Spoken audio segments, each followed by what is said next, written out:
Two men who say Michael Jackson sexually abused them when they were boys may still have their day in court years after the singer's death. Their lawsuits were dismissed in 2021, but a California appeals court says that the case may be revived. Now, Jackson died in 2009. Wade Robson and James Safechuck accused the singer of abusing them when they were children and subsequently sued Jackson's production companies. Their stories were the focus of an HBO documentary, Leaving Neverland. Here's a clip of that.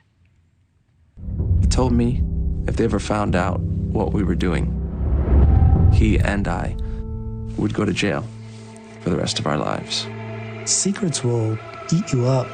You feel so alone. Okay, I want to bring in now criminal defense attorney Joshua Ritter, also the host of the True Crime Daily Sidebar podcast. Joshua, thanks for being here.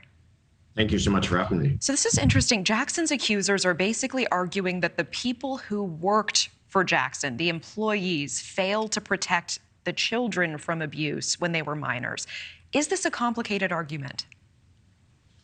It is, in a sense, because really what it's asking is, did those workers have any sort of duty? Did they owe a legal obligation to those children? In other words, were they acting in that corporation, that business, much more like the Boy Scouts or a church where we would expect that there would be some duty of care to the children?